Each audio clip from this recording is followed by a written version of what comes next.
ಸ್ನೇಹಿತರೆ, ಮೀಡಿಯಾ ಮಾಸ್ಟರ್ಸ್ಗೆ ಸ್ವಾಗತ ಸುಸ್ವಾಗತ. ಗೆಳೆಯರೆ, ತಮಿಳುನಾಡು ಮತ್ತು ಕರ್ನಾಟಕದ ನಡುವೆ ಸಾಕಷ್ಟು ವರ್ಷಗಳಿಂದ ಕಾವೇರಿ ನೀರಿನ ವಿವಾದ ಇತ್ತು. ಆದರೆ ಇತ್ತೀಚೆಗೆ ಅಭಿವೃದ್ಧಿ ಬಂಡವಾಳ ಹೂಡಿಕೆಯ ವಿಷಯದಲ್ಲಿ ಎರಡು ರಾಜ್ಯಗಳು ಪೈಪೋಟಿಗೆ ಬಿದ್ದಂತೆ ಕಾಣ್ತಾ ಇವೆ. ಈ ನಿಟ್ಟಲ್ಲಿ ತಮಿಳುನಾಡು ಹಾಗೂ ಕರ್ನಾಟಕಗಳ ನಡುವೆ ಏರ್ಪೋರ್ಟ್ ವಿವಾದ ಶುರುವಾಗ್ತಾ ಇದೆ. ಇತ್ತೀಚೆಗಷ್ಟೇ ಹೊಸೂರಿನ ಬಳಿ ನಾವು ಹೊಸ ಏರ್ಪೋರ್ಟನ್ನು ಮಾಡ್ತೀವಿ ಅಂತ ತಮಿಳುನಾಡು ಹೇಳ್ತು. ಅದನ್ನು ಕೇಳಿಸ್ಕೊಂಡು ಕೂಡಲೇ ಕರ್ನಾಟಕ ಕೂಡ ಆತುರವಾಗಿ ಇನ್ನೊಂದು ಏರ್ಪೋರ್ಟ್ಗೆ ಜಾಗ ಹುಡುಕೋ ಕೆಲಸಕ್ಕೆ ಮುಂದಾಯಿತು. ಈಗಾಗಲೇ ಕರ್ನಾಟಕ ಒಂದಷ್ಟು ಜಾಗಗಳನ್ನು ಶಾರ್ಟ್ ಲಿಸ್ಟ್ ಮಾಡಿದೆ. ಅದರಲ್ಲಿ ಯಾವುದಾದ್ರೂ ಒಂದು ಕಡೆ ಗ್ಯಾರಂಟಿ ಏರ್ಪೋರ್ಟ್ ಮಾಡೋದಾಗಿ ರಾಜ್ಯ ಸರ್ಕಾರ ಹೇಳ್ತಾ ಇದೆ. ಇದೇ ಸಂದರ್ಭದಲ್ಲಿ ತಮಿಳುನಾಡಿಂದ ಮತ್ತೊಂದು ಸುದ್ದಿ ಹೊರಬೀಳ್ತಾ ಇದೆ.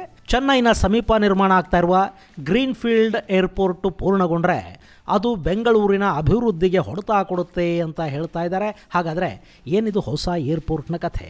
ನಿಜಕ್ಕೂ ತಮಿಳುನಾಡಲ್ಲಿ ನಿರ್ಮಾಣ ಆಗ್ತಾ ಇರೋ ಏರ್ಪೋರ್ಟ್ನಿಂದ ಬೆಂಗಳೂರು ಹಾಗೂ ಕರ್ನಾಟಕದ ಅಭಿವೃದ್ಧಿಯ ಮೇಲೆ ಏನಾದರೂ ಪರಿಣಾಮ ಉಂಟಾಗುತ್ತಾ? ತಮಿಳುನಾಡು ಯಾಕೆ ಹೊಸ ಏರ್ಪೋರ್ಟ್ ನಿರ್ಮಾಣಕ್ಕೆ ಇಷ್ಟೊಂದು ಉತ್ಸುಕವಾಗಿದೆ? ಅದರಿಂದಾಗೋ ಲಾಭಗಳೇನು ಅನ್ನೋದ್ರ ಬಗ್ಗೆ ಒಂದಷ್ಟು ಮಾಹಿತಿಯನ್ನು ನಾವಿಲ್ಲಿ ನೋಡೋಣ.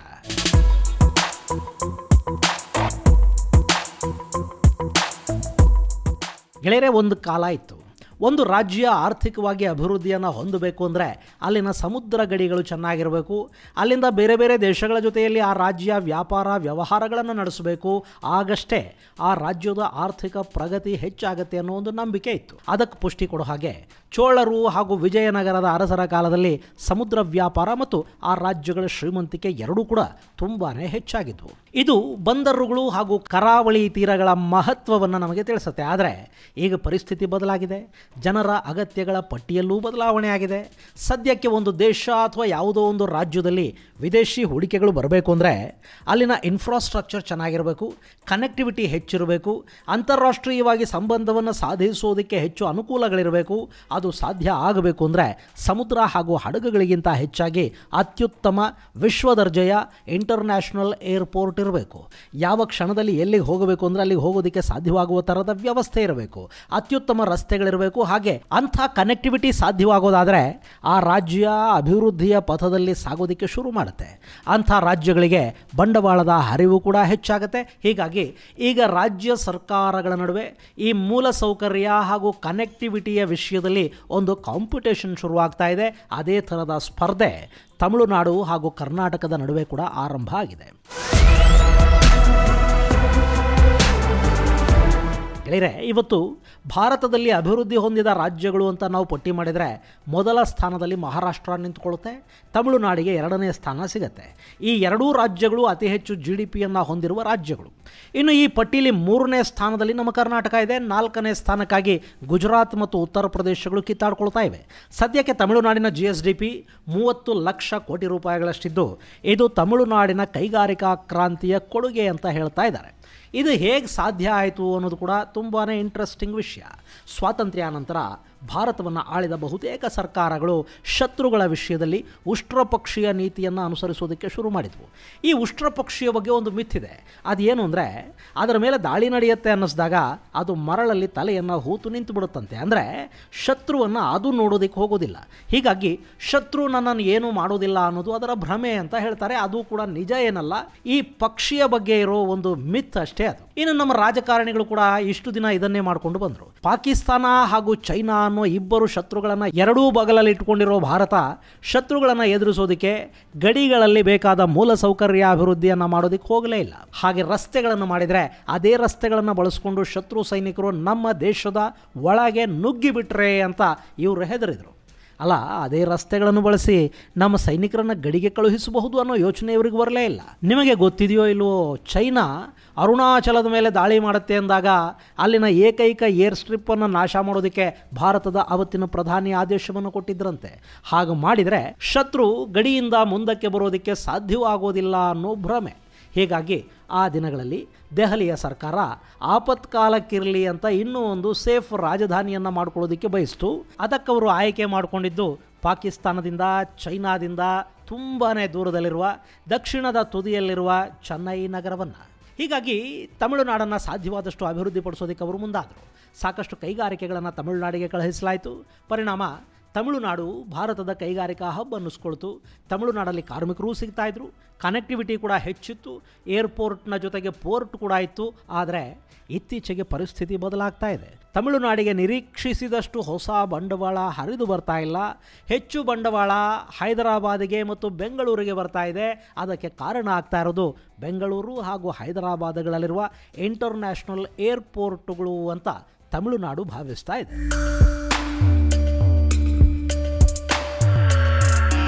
ಗೆಳೆಯರೆ, ಬೆಂಗಳೂರಲ್ಲಿ ಕೆಂಪೇಗೌಡ ಇಂಟರ್ನ್ಯಾಷನಲ್ ಏರ್ಪೋರ್ಟ್ ಶುರುವಾದ ನಂತರ ಬೆಂಗಳೂರಿನ ಚಾರ್ಮ್ ಹೆಚ್ಚಾಗಿದೆ.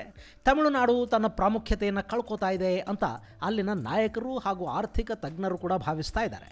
ಅದಕ್ಕೂ ಮುನ್ನ ಅಂದರೆ 90ರ ದಶಕದಲ್ಲಿ ಚೆನ್ನೈ ದಕ್ಷಿಣ ಭಾರತದ ಕ್ಯಾಪಿಟಲ್ ಸಿಟಿ ಥರ ಇತ್ತು.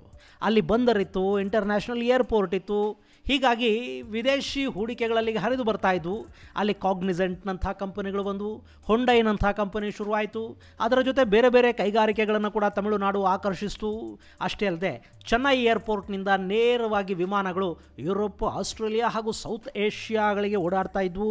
ಇದೇ ಕಾರಣದಿಂದಲೇ ದಕ್ಷಿಣ ಭಾರತದಲ್ಲಿ ಅಮೆರಿಕಾದ ವೀಸಾ ಕೊಡುವ ಕಚೇರಿ ಚೆನ್ನೈಯಲ್ಲಿ ಸ್ಥಾಪನೆ ಆಯಿತು. ಚೆನ್ನೈ ಅನ್ನೋದು ಅವತ್ತಿಗೆ ಎಷ್ಟು ಫೇಮಸ್ ಆಗಿತ್ತು ಅಂದರೆ, ದಕ್ಷಿಣ ಭಾರತೀಯರು ಯಾವುದೇ ರಾಜ್ಯದವರಾಗಿರಲಿ ಅವರನ್ನು ಮದ್ರಾಸಿ ಅಂತಲೇ ಕರೀತಾ ಇದ್ದರು. ಅದು ಕನ್ನಡಿಗರಾಗಿರಲಿ, ತೆಲುಗಿನವರಾಗಿರಲಿ, ಮಲಯಾಳಿಗಳಾಗಿರಲಿ, ಮದ್ರಾಸಿ ಅನ್ನೋದು ಬಿಟ್ಟರೆ ಅವರಿಗೆ ಬೇರೆ ಐಡೆಂಟಿಟಿನೇ ಇಲ್ಲದ ಪರಿಸ್ಥಿತಿ ನಿರ್ಮಾಣ ಆಗಿತ್ತು. ಅದು ಆವತ್ತಿನ ಮದ್ರಾಸ್ ಅಂದರೆ ಇವತ್ತಿನ ಚೆನ್ನೈಗಿದ್ದ ಪ್ರಭಾವಳಿ. ಹೀಗೆ 2005ರವರೆಗೆ ದಕ್ಷಿಣ ಭಾರತದ ಅನಧಿಕೃತ ರಾಜಧಾನಿಯಂತೆ ಮೆರೆದಾಡಿದ್ದ ತಮಿಳುನಾಡಿಗೆ ಏಕದಮ್ ಏಟು ಕೊಟ್ಟಿದ್ದು ಬೆಂಗಳೂರಿನ ಇಂಟರ್ನ್ಯಾಷನಲ್ ಏರ್ಪೋರ್ಟ್. 2008ರಲ್ಲಿ ವಿಮಾನ ನಿಲ್ದಾಣದ ಉದ್ಘಾಟನೆ ಆಯಿತು. ಚೆನ್ನೈಗೆ ಇದು ಭಾರಿ ಹೊಡೆತವನ್ನು ಕೊಡ್ತು. ಬೆಂಗಳೂರು ಹಾಗೂ ಹೈದರಾಬಾದ್ ಎರಡೂ ಕಡೆಗಳಲ್ಲಿ 16 ವರ್ಷಗಳ ಹಿಂದೆ ಅಂತಾರಾಷ್ಟ್ರೀಯ ವಿಮಾನ ನಿಲ್ದಾಣಗಳು ಹೊಸದಾಗಿ ಆರಂಭಗೊಂಡ ಕಾರಣದಿಂದ ಈ ಎರಡೂ ನಗರಗಳ ಕನೆಕ್ಟಿವಿಟಿ ತುಂಬಾ ಹೆಚ್ಚಾಯಿತು. ಅದರಲ್ಲೂ ಕೆಂಪೇಗೌಡ ವಿಮಾನ ನಿಲ್ದಾಣ ಇವತ್ತು ವಿದೇಶಿಗರ ಗಮನವನ್ನು ಕೂಡ ಸೆಳೀತಾ ಇದೆ. ಇಲ್ಲಿಗೆ ಜಗತ್ತಿನ ನಾನಾ ಭಾಗಗಳಿಂದ ನೇರವಾಗಿ ವಿಮಾನಗಳಿವೆ. ಇನ್ನು ಹೈದರಾಬಾದ್ ಮತ್ತು ಬೆಂಗಳೂರಿನ ವಿಮಾನ ನಿಲ್ದಾಣಗಳನ್ನು ಖಾಸಗಿ ಕಂಪನಿಗಳು ಮೇಂಟೈನ್ ಮಾಡ್ತಾ ಇವೆ. ಹೀಗಾಗಿ ಅಲ್ಲಿ ಅತ್ಯುತ್ತಮ ಸೌಲಭ್ಯಗಳನ್ನು ಕೂಡ ಒದಗಿಸಿಕೊಟ್ಟಿದ್ದಾರೆ. ಈ ಕನೆಕ್ಟಿವಿಟಿಯ ಕಾರಣದಿಂದ ಬೆಂಗಳೂರು ಹಾಗೂ ಹೈದರಾಬಾದ್ ಹೆಚ್ಚಿನ ಪ್ರಮಾಣದ ಬಂಡವಾಳವನ್ನು ಕೂಡ ಆಕರ್ಷಿಸ್ತಾ ಇದೆ. ಇದರಿಂದ ಈ ಎರಡೂ ನಗರಗಳು ಕಳೆದ 2 ದಶಕಗಳಲ್ಲಿ ಸಾಕಷ್ಟು ಪ್ರಗತಿಯನ್ನು ದಾಖಲಿಸಿವೆ. ಇದು ಈಗ ತಮಿಳುನಾಡಿನ ಕಣ್ಣು ಕುಕ್ಕುತ್ತಾ ಇದೆ. ಈ ತಮಿಳುನಾಡು ಹೇಗೆ ಅಂದರೆ, ಅಲ್ಲಿ ಗೆಲ್ಲುವ ಪಕ್ಷ ದೇಶದ ಅಧಿಕಾರದ ಚುಕ್ಕಾಣಿಯನ್ನೇನೂ ಹಿಡಿಯೋದಿಲ್ಲ. ಅಲ್ಲಿ ರಾಷ್ಟ್ರೀಯ ಪಕ್ಷಗಳನ್ನು ಜನ ಗೆಲ್ಲಿಸೋದೂ ಇಲ್ಲ. ಆದರೆ ಅಲ್ಲಿ ಯಾವ ಪಕ್ಷ ಗೆಲ್ಲುತ್ತೆ ಅದು ಬಹುತೇಕ ಕೇಂದ್ರದ ಆಡಳಿತಾರೂಢ ಪಕ್ಷದ ಜೊತೆ ಮೈತ್ರಿಯನ್ನು ಮಾಡಿಕೊಂಡು ಬಿಡುತ್ತೆ. ಈಗಿನ NDA ತಮಿಳುನಾಡಿನ DMKಯನ್ನು ಹತ್ತಿರ ಬಿಟ್ಕೊಂಡಿಲ್ಲ. ಬಿಟ್ಟರೆ ಈ ಹಿಂದಿನ UPA ಸರ್ಕಾರದಲ್ಲಿ DMK ಇತ್ತು. ಅದಕ್ಕೂ ಹಿಂದಿನ ವಾಜಪೇಯಿ ನೇತೃತ್ವದ NDA ಸರ್ಕಾರದಲ್ಲಿ ಕೂಡ DMK ಇತ್ತು. ಹಾಗೆ ಅಲ್ಲಿನ AIADMK BJP ಜೊತೆ ಮೈತ್ರಿಯನ್ನು ಮಾಡಿಕೊಂಡಿತ್ತು. ಅಲ್ಲಿ ಸಂಸದರ ಸಂಖ್ಯೆ ಕೂಡ ದಕ್ಷಿಣದ ಬೇರೆ ರಾಜ್ಯಗಳಿಗೆ ಹೋಲಿಸಿದರೆ ಹೆಚ್ಚಿರುತ್ತೆ. ಹಾಗೆ ಕಳೆದ 2 ಅವಧಿಗಳನ್ನು ಹೊರತುಪಡಿಸಿದರೆ ಬಹುತೇಕ ವರ್ಷಗಳಿಂದ ಕೇಂದ್ರದಲ್ಲಿ ಅತಂತ್ರ ಸರ್ಕಾರಗಳೇ ಆಳ್ತಾ ಇವೆ. ಹೀಗಾಗಿ ತಮಿಳುನಾಡಿನ ಸಂಸದರಿಗೆ ಕೇಂದ್ರದಲ್ಲಿ ಮಹತ್ವ ತುಂಬಾ ಹೆಚ್ಚಿತ್ತು. ಅವರು ದಕ್ಷಿಣಕ್ಕೆ ಬರಬೇಕಾದ ಬಹುತೇಕ ಅಭಿವೃದ್ಧಿಯನ್ನು ತಮ್ಮ ರಾಜ್ಯಕ್ಕೇ ತಗೊಂಡು ಹೋದರು. 1 ದಶಕದ ಹಿಂದೆ ಇಡೀ ಭಾರತದಲ್ಲಿ ಅತ್ಯುತ್ತಮ ರಸ್ತೆಗಳನ್ನು ಹೊಂದಿರುವುದು ತಮಿಳುನಾಡು ಮಾತ್ರ ಅನ್ನೋ ಪರಿಸ್ಥಿತಿ ಇತ್ತು. ಆದರೆ ಆ ಸಂದರ್ಭದಲ್ಲಿ ಅವರಿಗೆ ದೊಡ್ಡ ಇಂಟರ್ನ್ಯಾಷನಲ್ ಏರ್ಪೋರ್ಟ್ನ ಅಗತ್ಯದ ಬಗ್ಗೆ ಹೆಚ್ಚು ಅರ್ಥ ಆಗಿರಲಿಲ್ಲ. ಇಲ್ಲದೇ ಇದ್ದಿದ್ದರೆ ಕಳೆದ UPA ಸರ್ಕಾರದ ಅವಧಿಯಲ್ಲಿ ಅವರು ಇನ್ನೊಂದೋ 2 ಏರ್ಪೋರ್ಟ್ಗಳನ್ನು ಮಾಡಿಕೊಂಡು ಬಿಡ್ತಾ ಇದ್ರೋ ಏನೋ. ಈಗ ಅವರಿಗೆ ವಿಶ್ವ ದರ್ಜೆಯ ಇಂಟರ್ನ್ಯಾಷನಲ್ ಏರ್ಪೋರ್ಟ್ನ ಅಗತ್ಯ ಅರ್ಥ ಆಗ್ತಾ ಇದೆ. ಹಾಗಂತ ತಮಿಳುನಾಡಲ್ಲಿ ಇಂಟರ್ನ್ಯಾಷನಲ್ ಏರ್ಪೋರ್ಟ್ ಇಲ್ಲ ಅಂತಲ್ಲ. ಅಲ್ಲಿ ಚೆನ್ನೈ ಸೇರಿದಂತೆ ಮಧುರೈ, ತಿರುಚಿ, ಕೊಯಮತ್ತೂರು ಹೀಗೆ 4 ಇಂಟರ್ನ್ಯಾಷನಲ್ ಏರ್ಪೋರ್ಟ್ಗಳಿವೆ. ಆದರೆ ಸಮಸ್ಯೆ ಏನಪ್ಪ ಅಂದರೆ ಅವೆಲ್ಲವನ್ನು ಸರ್ಕಾರವೇ ನಿಭಾಯಿಸ್ತಾ ಇದೆ. ಸರ್ಕಾರದ ಉಸ್ತುವಾರಿ ಅಂದರೆ ಅದು ಹೇಗಿರುತ್ತೆ ಅಂತ ನಿಮಗೆ ಗೊತ್ತೇ ಇದೆ ಅಲ್ವೇ. ಅಲ್ಲಿ ಸರಿಯಾದ ವ್ಯವಸ್ಥೆಗಳಿಲ್ಲ.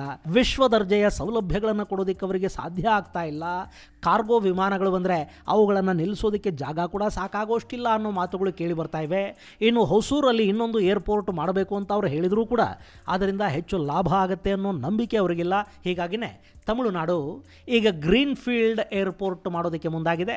ಆ ಮೂಲಕವಾದರೂ ತಮಿಳುನಾಡಿಗೆ ಬಂಡವಾಳವನ್ನು ಹರಿಸುವ ಲೆಕ್ಕಾಚಾರವನ್ನು ಅವರು ಹಾಕೋತಾ ಇದ್ದಾರೆ. 2022ರಲ್ಲಿ ತಮಿಳುನಾಡು ಚೆನ್ನೈನಿಂದ 75 ಕಿಲೋಮೀಟರ್ ದೂರದಲ್ಲಿ ಗ್ರೀನ್ಫೀಲ್ಡ್ ಏರ್ಪೋರ್ಟನ್ನು ಅನೌನ್ಸ್ ಮಾಡಿತು.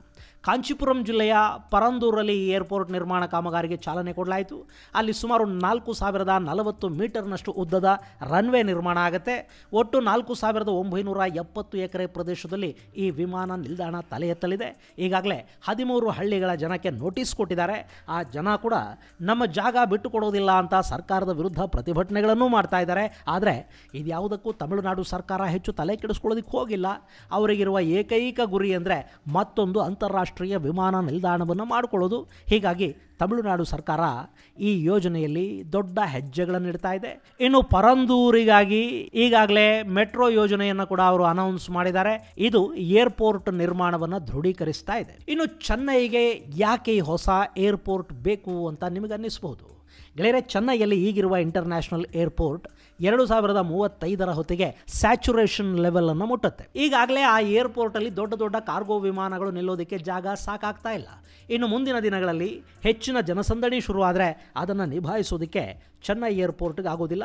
ಅಷ್ಟೇ ಅಲ್ಲದೆ ಬೆಂಗಳೂರು, ಹೈದರಾಬಾದ್, ಮುಂಬೈ ಹಾಗೂ ದೆಹಲಿಯ ಏರ್ಪೋರ್ಟ್ಗಳನ್ನು ಖಾಸಗಿ ಕಂಪನಿಗಳು ನಿರ್ವಹಣೆ ಮಾಡ್ತಾ ಇವೆ. ಅವರು ವಿಶ್ವ ದರ್ಜೆಯ ಸರ್ವಿಸನ್ನು ಕೊಡೋ ಪ್ರಯತ್ನ ಮಾಡ್ತಾ ಇದ್ದಾರೆ. ಅದರ ಮುಂದೆ ತಮಿಳುನಾಡಿನ ಈ ಏರ್ಪೋರ್ಟ್ ಡಲ್ ಹೊಡೆಯಬಹುದು.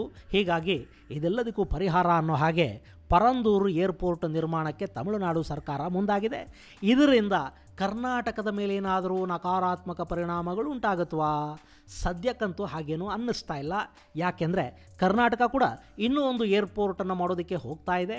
ಚೆನ್ನೈ ಏರ್ಪೋರ್ಟ್ ಸಿದ್ಧಗೊಳ್ಳೋ ಹೊತ್ತಿಗೆ ಕರ್ನಾಟಕದ ಏರ್ಪೋರ್ಟ್ ಕೂಡ ಕಾರ್ಯರೂಪಕ್ಕೆ ಬರೋದಕ್ಕೆ ಸಾಧ್ಯ ಆಗೋದಾದರೆ ಅಲ್ಲಿ ಬೆಂಗಳೂರಿನ ಏರ್ ಸುಪ್ರಮಸಿಗೆ ಯಾವ ಧಕ್ಕೆಯೂ ಆಗೋದಿಲ್ಲ. ಆದರೆ ಕರ್ನಾಟಕ ಸರ್ಕಾರ ಹೊಸ ಏರ್ಪೋರ್ಟನ್ನು ಎಷ್ಟು ವೇಗವಾಗಿ ಮಾಡುತ್ತೆ ಅನ್ನೋದು ಕೂಡ ಇಲ್ಲಿ ಪ್ರಶ್ನೆನೇ.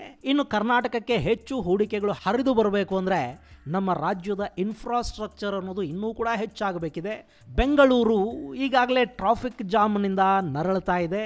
ಈ ಟ್ರಾಫಿಕ್ಕನ್ನು ಕಡಿಮೆ ಮಾಡೋದಕ್ಕೆ ಇಲ್ಲಿ ಸಾಧ್ಯ ಆಗೋದಿಲ್ಲ.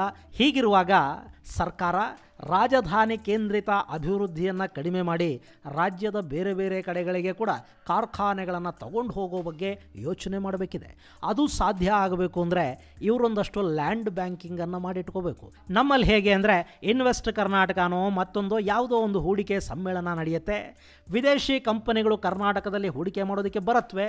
ಹಾಗವರು ಇಚ್ಛೆಯನ್ನು ವ್ಯಕ್ತಪಡಿಸಿದ ನಂತರ ನಮ್ಮವರು ಅವರಿಗೆ ಕೊಡೋದಕ್ಕೆ ನೆಲ ಎಲ್ಲಿದೆ, ನೀರೆಲ್ಲಿಂದ ಕೊಡಬೇಕು, ಕರೆಂಟ್ ಎಷ್ಟು ಕೊಡಬೇಕು ಅನ್ನೋದನ್ನು ಯೋಚನೆ ಮಾಡೋದಕ್ಕೆ ಶುರು ಮಾಡ್ತಾರೆ. ಅಂದರೆ ಗಡ್ಡಕ್ಕೆ ಬೆಂಕಿ ಬಿದ್ದಾಗ ಬಾವಿ ತೋಡೋ ಜನ ನಾವು. ಹೀಗಲ್ಲದೆ ಸರ್ಕಾರ ಒಂದಷ್ಟು ಲ್ಯಾಂಡ್ ಬ್ಯಾಂಕಿಂಗನ್ನು ಮಾಡಿಟ್ಕೊಂಡು ಒಂದಷ್ಟು ಜಾಗಗಳನ್ನು ಗುರುತಿಸಿ ಕರ್ನಾಟಕದ ಬೇರೆ ಬೇರೆ ಜಿಲ್ಲೆಗಳಲ್ಲಿ ಕೂಡ ಕಾರ್ಖಾನೆಗಳು ತಲೆ ಎತ್ತೋದಕ್ಕೆ ಬೇಕಾದ ವ್ಯವಸ್ಥೆಗಳನ್ನು ಮಾಡೋದಕ್ಕೆ ಮುಂದಾದರೆ ನಮ್ಮ ರಾಜ್ಯಕ್ಕೆ ಮುಂದಿನ ದಿನಗಳಲ್ಲಿ ಕೂಡ ಯಾವ ಸಮಸ್ಯೆನೂ ಆಗದೇ ಇರಬಹುದು. ಆದರೆ ಹಾಗೆ ಮಾಡದೇ ಇದ್ದರೆ ತಮಿಳುನಾಡು ಕೂಡ ಕರ್ನಾಟಕಕ್ಕೆ ಬರಬೇಕಾದ ಹೂಡಿಕೆಗಳನ್ನು ಕಿತ್ತುಕೊಂಡು ಬಿಡುತ್ತೆ ಅನ್ನೋದರಲ್ಲಿ ಖಂಡಿತ ಯಾವ ಅನುಮಾನಗಳು ಬೇಕಿಲ್ಲ.